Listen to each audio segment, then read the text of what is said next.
Olá, voltamos com o programa Notícia de Frente. Agora nós vamos receber aqui no programa Notícia de Frente o fundador e coordenador do Movimento Brasil Livre, MBL, o presidente do partido também, Missão, e ontem era pré-candidato à presidência da República, Renan Santos, mas hoje é candidato oficial. Bom dia, seja muito bem-vindo. Bom dia, é um prazer estar aqui com vocês. Bom dia a todos aqui em Cuiabá. Vai ser uma beleza trocar ideia, vai ser bem legal. Com certeza. Bom, vamos lá então, candidato. Saiu na frente dos demais. Só que a data da convenção, ela foi modificada. Seria em 1º de agosto, teve que acontecer antecipação, mas por uma questão de segurança. Hoje, o senhor chega aqui ao Grupo Gazeta escoltado pela Polícia Federal. Qual a razão disso? Eu ando falando algumas coisas muito feias sobre algumas facções criminosas aqui no Brasil. E especialmente o pessoal do Comando Vermelho, onde eu vou, eu começo a receber ameaças e começo a ter mobilizações nos grupos de WhatsApp e Telegram deles, que é onde boa parte da mobilização deles acontece. Isso já havia sido detectado pela nossa pré-campanha, a gente havia passado para a Polícia Federal e isso motivou a gente a antecipar a convenção para poder contar com escolta, porque como boa parte da minha pré-campanha é rodar pelo Brasil e falar dos problemas, especialmente problemas ligados ao crime organizado, a chance de eu acabar, vamos dizer assim, tendo apenas uma campanha como candidato a presidente é bem alta. Então, melhor andar escoltado, porque candidato morto não leva voto. Bom, falando então já da segurança pública, como o senhor está sentindo na pele a insegurança crescente no Brasil, muitos brasileiros têm na principal demanda para os nossos representantes públicos uma resposta. O que os governos deixaram de fazer ao longo destas 3 ou 4 décadas que fez com que o Brasil ficasse refém de criminosos e de faccionados? Qual seria a proposta do senhor para a segurança pública? O Brasil, desde a nova Constituição de 88, ele abdicou de enfrentar o crime e o Brasil adotou uma política de ser leniente, porque tinha medo, porque tinha uma série de traumas por conta do período do regime militar, em que houve violações de direitos humanos. Eles falaram, não, agora não vamos violar direito humano algum, então vamos ser garantistas, vamos permitir que o criminoso seja recuperado e retorne às ruas. Isso gerou o que nós estamos vendo hoje, favelas tomadas pelo crime organizado, bandidos que são presos várias vezes e soltos por conta das leis de execução penal, por conta também da cabeça malucada de um monte de juiz que infelizmente não cumpre seu papel constitucional de defender aquilo que é justiça no Brasil, sequer de seguir a letra da lei. Então nós temos uma legislação muito ruim, nós temos uma polícia que luta para prender os bandidos, com um judiciário que solta esses mesmos bandidos, e não há uma política por parte do governo federal em destruir as facções criminosas. Hoje o Brasil está virando algo que o México já é, que a Colômbia foi, que é um narco-estado. PCC, Comando Vermelho e organizações similares já estão tomando pedaços inteiros do Estado, não só território, estou falando de instituições. E o que nós vamos fazer, de maneira bem clara, é uma guerra. Nós vamos colocar municípios e favelas em estado de defesa, que é uma garantia constitucional que permite ao Estado atuar de maneira muito enfática nesses locais. Nós vamos passar uma legislação que impõe o direito penal do inimigo, que vai retirar um monte de direito de bandido, vamos retirar direitos e prerrogativas deles e vamos para cima deles como se não houvesse amanhã. Em 1 ano, as facções que estão aqui no Brasil, especialmente o PCC e o Comando Vermelho, serão nem destruídas, serão devastadas. Devastadas, ou seja, suas lideranças, seus membros serão presos e, se resistirem, mortos. Agora, candidato, bom dia. O crime organizado, ele se sofisticou, né? Chegou longe. Como resolver, por exemplo, a questão dessa penetração que o crime organizado tem nas instâncias de poder? Já está muito claro isso que aconteceu, por exemplo, no Rio de Janeiro, em São Paulo também, ali muito próximo de quem demanda ali o poder nesses estados e também, por exemplo, no mercado financeiro, né?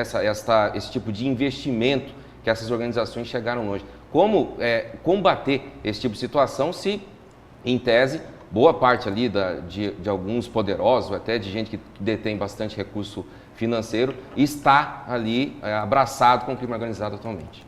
A situação em muitos estados, de fato, ela é dramática e a sua análise está muito correta. Como nós fazemos isso? Utilizar não só o governo federal e as instâncias da Polícia Federal, utilizar o aparato investigativo do Estado brasileiro como o COAF para cruzar dados de dinheiro que movimenta de um lado para o outro, mas utilizar o instituto que eu citei do direito penal do inimigo, que a partir do momento que você detecta que uma determinada pessoa, um agente público, ele é membro de uma facção, como acontece no Rio. O Bacelar, que foi pego agora, que era o candidato ao governo do Rio de Janeiro, apoiado pelo senhor Flávio Bolsonaro, o TH Joias, a turma do Canela, que foi prefeito de Belford Roxo, todos, né, ligados, operadores do Comando Vermelho. Essas pessoas estão logo, as instâncias de investigação do Estado descubram que elas são membros dessas facções, elas não vão dispor dos instrumentos de defesa que hoje elas dispõem, porque elas não serão mais cidadãos comuns. Quando você opta em ajudar, em fazer parte de uma facção, você será tratado pelo Estado brasileiro como um inimigo. E assim você terá penas muito mais altas, o direito será muito mais veloz contra você. É isso que um Estado tem que fazer. Por exemplo, na Itália, quando é detectado pela lei antimáfia que uma pessoa é parte de uma dessas organizações mafiosas, a lei é muito dura contra ela. Na Dinamarca, se você é parte de uma determinada facção, mesma coisa, você não pode falar em público dela, você vai preso na hora. É isso que o Estado brasileiro tem que fazer. Infelizmente, hoje, o Estado brasileiro não dispõe de ferramentas para atuar dessa maneira. O nosso governo, necessariamente, ele vai ter que atuar. Muito bem, candidato. Eu vou começar, importante essa explanação sua sobre a área de segurança, mas eu quero falar um pouquinho de política antes, que é o seguinte, o senhor é de um partido de direita, o senhor é fundador de um partido de direita, o senhor é um militante da direita. O que diferencia a sua candidatura de direita com a candidatura bolsonarista de Flávio Bolsonaro, que também é de direita, de uma direita bastante contundente? Qual é a diferença que o senhor vê, como é que o senhor se posiciona em relação ao PL e à candidatura de Flávio Bolsonaro?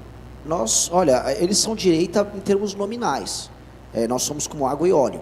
Eu posso falar, eu sou uma pessoa honesta e eu estudo. Então, eu vou dar um exemplo para as pessoas que estão nos ouvindo. Essa semana, o Flávio Bolsonaro prometeu, vamos ser sinceros, comprar voto de mulher dando celular para elas. O custo dessa operação que ele estava sugerindo, de dar celular para mulheres e idosos, é de mais de 100 bilhões de reais por ano. Não há dinheiro para isso. Isso é uma versão bolsonarista do que o PT faz, por exemplo, oferecendo, vou te dar picanha, eu vou te dar vale energia elétrica, eu vou te dar um vale gás. É isso que significa ser direita? Houve uma votação agora sobre o fim da escala 6x1, que era apenas um populismo que o Lula estava fazendo para se reeleger. Como se comportou o PL, o partido do Flávio Bolsonaro? Votou com o PT. Lá no Senado teve agora o PL da misoginia, que é um projeto de lei que vai destruir o sistema de relações entre homens e mulheres, gerando um medo, porque é uma legislação completamente subjetiva, tocada pela esquerda, como votou o senhor Flávio Bolsonaro de maneira orgulhosa, junto com a esquerda.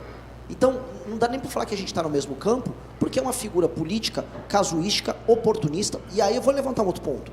Uma pessoa de direita tem que defender lei e ordem.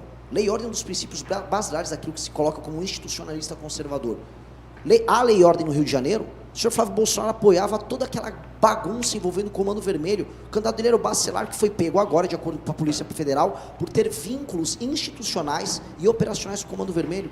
Então, assim, é nominalmente direita. Nós somos completamente diferentes. Essa direita que o senhor está criticando, já que mencionou Flávio Bolsonaro, e nós estamos falando aqui sobre a pauta da segurança, quando o presidente norte-americano, Donald Trump, classificou as organizações criminosas como terroristas, Flávio Bolsonaro celebrou, disse, olha, um grande dia. Como o senhor vê essa medida de Donald Trump aqui para o Brasil? Ela não vai fazer diferença alguma, ela só ajuda os Estados Unidos a institucionalmente ir para cima de uma empresa ou alguma entidade que tem alguma correlação com uma dessas facções criminosas que nós temos no Brasil.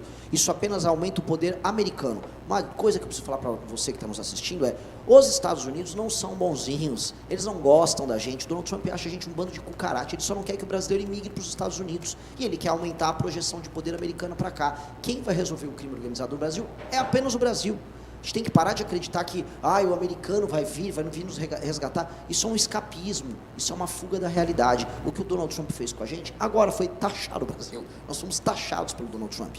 Quem tem que tratar como terroristas facções somos nós brasileiros. E quem vai ter a honra de destruir o crime organizado no Brasil será a polícia militar de cada estado do Brasil. Imaginar que o Trump vai fazer isso é, honestamente, apenas ilusão.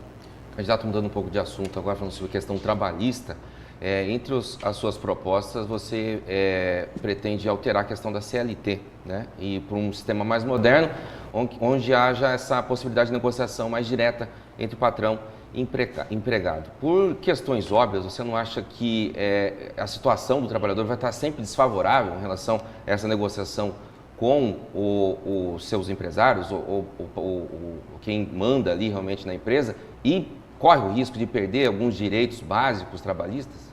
O primeiro direito que um trabalhador dispõe para ser um trabalhador é ter um trabalho. A partir do momento que a legislação nossa impede que as pessoas tenham o trabalho, que é o problema da CLT, é uma legislação dos anos 40 do século 20, ela vai fazer 100 anos. Naquela época não tinha TV a cores, não existia celular, não existia internet. As pessoas no Brasil mal tinham energia elétrica nos interiores do país. Imaginar que aquela legislação naquela época se adequa ao mundo de hoje é loucura. É loucura total e completa. Nós estamos vendo os países que mais se desenvolvem no mundo, países de terceiro mundo, que cresceram, Vietnã, certos países africanos, Índia, China, adotando um regime trabalhista completamente diferente, mais flexível. A única coisa que eu estou falando é, vamos fazer o que os outros estão fazendo? Vamos imitar o que está dando certo?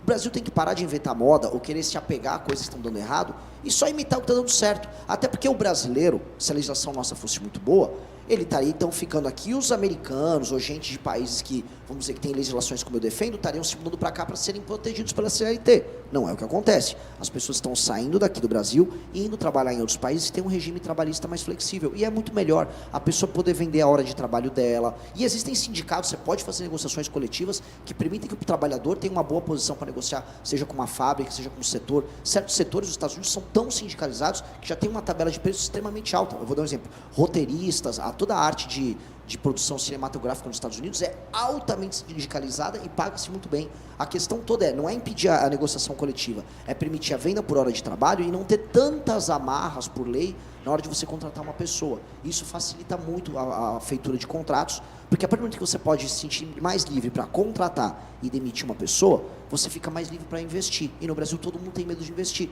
e é por isso que não há mais emprego. Bom, eu gostaria de falar um pouquinho de Mato Grosso, porque eu acho que é um estado diferenciado, é um estado que tem uma posição na economia nacional muito relevante, e eu queria saber o que o senhor pensa do estado nesse sentido. E nós temos aqui um grande problema ainda, como a gente está no coração do Brasil, no coração da América Latina, há um distanciamento, obviamente, dos portos de exportação, né? Seja do Atlântico, seja do Pacífico, e estamos superando essa dificuldade com muita produtividade, com um trabalho importante do setor do agronegócio e passando por um processo que já deveria ter acontecido de agroindustrialização, né? Que é muito mais interessante para qualquer lugar, porque agrega valor, gera emprego, gera renda, gera imposto, gera a condição do Estado poder investir em mais escolas, em hospitais, enfim, atender a sociedade. Mas a logística é um grande desafio, né? E a logística, no caso de Mato Grosso, não pode ser visto fora de um cenário nacional. Como é que o senhor pensa a logística, o que precisa ser feito para que a produção de Mato Grosso seja ainda mais competitiva, tenha condições de não só alcançar o mercado internacional com as commodities, com a produção primária, mas também que consiga evoluir para a agroindustrialização de uma forma mais determinante em vários setores? Olha, é uma ótima pergunta, porque de fato, não apenas o Mato Grosso, mas a região centro-oeste, vamos colocar aqui, é a última fronteira que salva o Brasil de basicamente quebrar.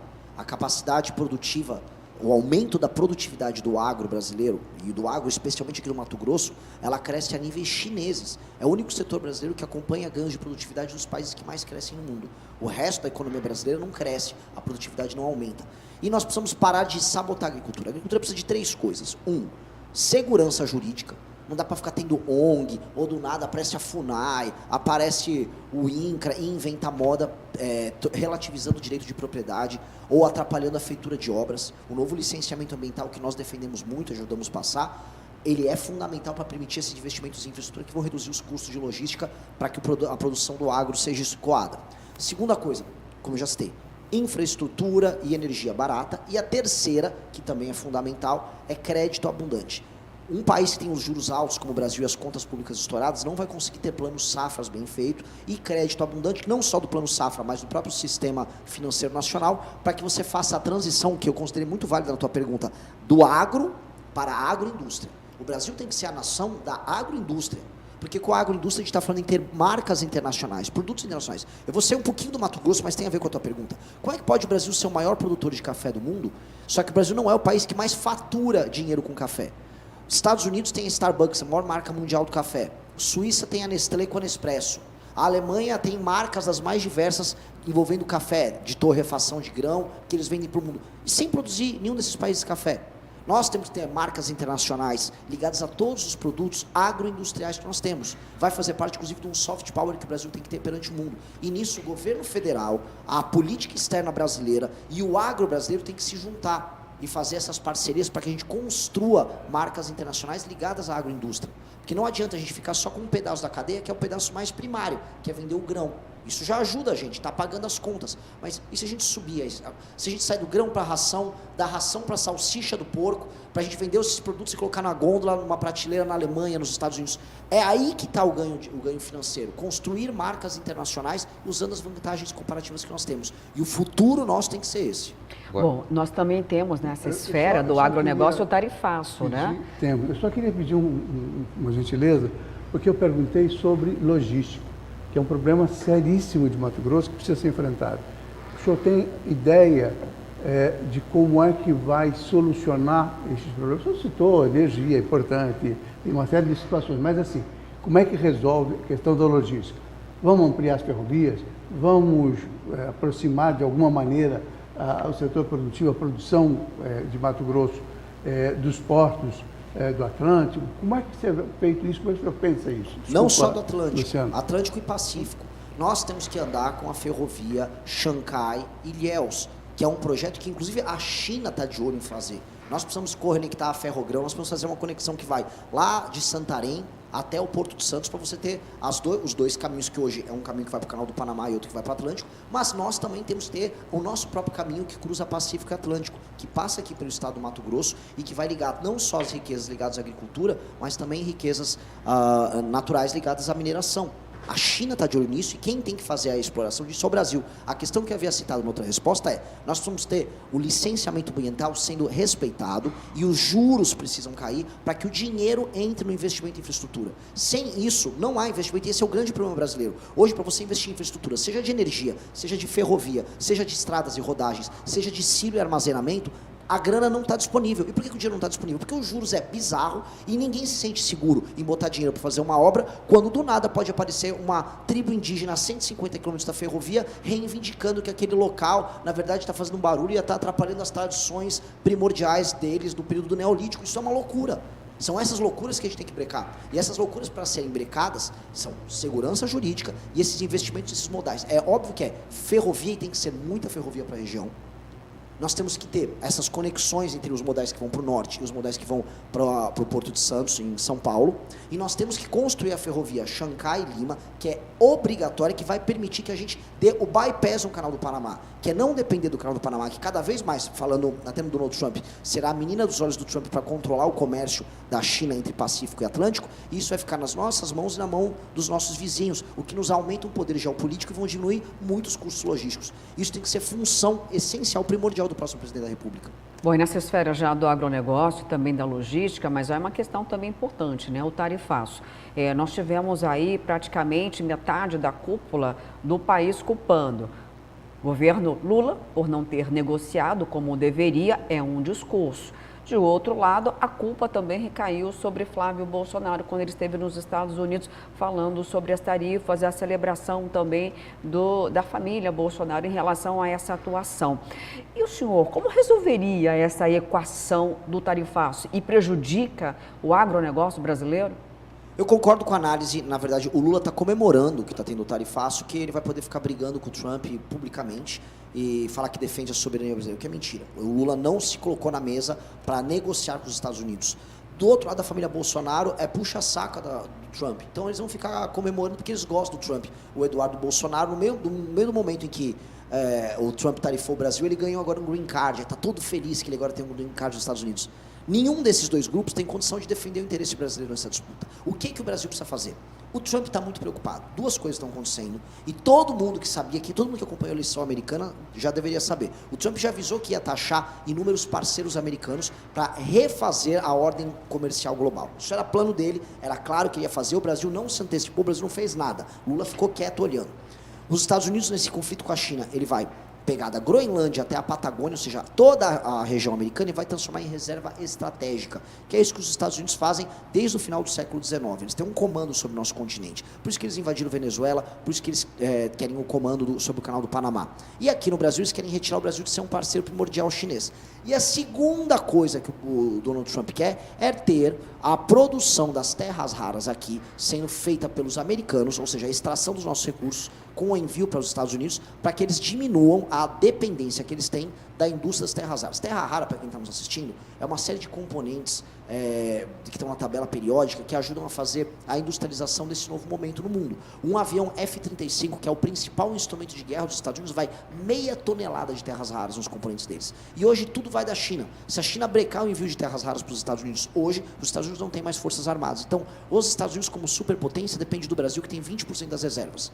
Eles precisam sentar para negociar conosco. O que o Brasil precisa fazer? Os Estados Unidos quer sentar para negociar? Quer negociar tarifa? Quer negociar terras raras? Então vai sentar conosco, vamos pensar num modelo de industrialização com troca de tecnologia, vamos fazer a extração e o processamento aqui no Brasil, vamos começar a produzir bateria e motor elétrico também aqui no Brasil.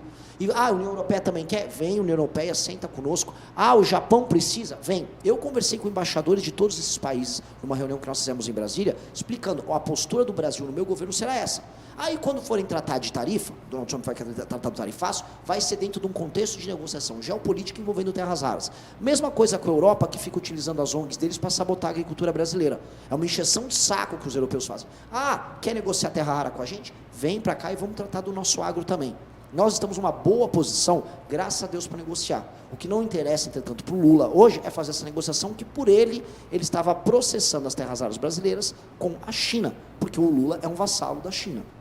Candidato, ainda sobre a questão do agro, o senhor defende então um ambiente menos regulado, né? Essa questão do licenciamento, também citou a questão indígena, mas como equacionar, por exemplo, aquilo que a União Europeia, principalmente, espera do Brasil, ou seja, enviar produtos com certificação ambiental, com essa questão da sustentabilidade, porque até muitos países europeus dizem que não vão mais comprar mais nada se não vier absolutamente certificado, ou se aquela madeira saiu de área de desmatamento. Como equacionar, então, esse ambiente que você defende menos regulado com essa exigência que parte do mundo tem dos nossos produtos que saem aqui de Mato Grosso e do Brasil?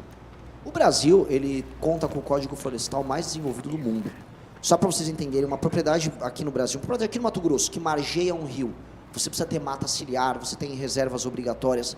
Isso não acontece na França, isso não acontece na Alemanha. Você passar num rio agora na Alemanha, você está produzindo milho, o milho vai até a margem do rio. É um negócio que é uma loucura. Nós temos uma legislação muito mais dura do que a deles. O agro profissional que exporta no Brasil, ele precisa ter essas certificações, ele tem. Existe grileiro, existe gente que comete crime, sim, e nós vamos combater o criminoso. O criminoso que não cumpre a lei, o criminoso que está devastando sem cumprir a legislação brasileira, ele será combatido no nosso governo como um bandido. Agora, o agricultor será apoiado. O que acontece é que a União Europeia, de maneira muito conveniente, para proteger o lobby interno do agricultor dele, ele inventa desculpa todo santo dia para sabotar o nosso agricultor. Isso que não será permitido. Esse tipo de relação em que eles são abusivos conosco, nós não vamos permitir. Só que o governo atual permite. Aconteceu um evento agora, em Belém do Pará, no ano passado, que é a COP30, em que todas essas ONGs, todas as organizações internacionais que fazem parte da sabotagem da agricultura brasileira se reuniram em Belém do Pará, com o Brasil pagando, para ver novas maneiras de sabotar a nossa própria agricultura. E não só a agricultura, sabotar a exploração de minérios, sabotar a exploração de petróleo na margem equatorial. É este tipo de relação que não será permitida. Porque eles não fazem isso, por exemplo, com os Estados Unidos da América, que também são exportadores. Simplesmente porque os Estados Unidos da América se defendem. Eles não vão fazer isso com a Austrália, porque a Austrália se defende. O Brasil, entretanto, fica ouvindo essa conversinha mole dessa turma financiada pelo agro americano e pelo agro europeu, que nos coloca sempre numa posição de culpa, quando nós não temos que ficar numa posição de culpa. Vamos fiscalizar o que precisa ser fiscalizado, mas vamos apoiar a agricultura brasileira do ponto de vista diplomático. Não vamos deixar que esses caras fiquem ensinando a gente como fazer, quando eles mesmos não têm condição de ensinar nada. Deixe o like no vídeo, inscreva-se no canal, pois a pintada é inevitável.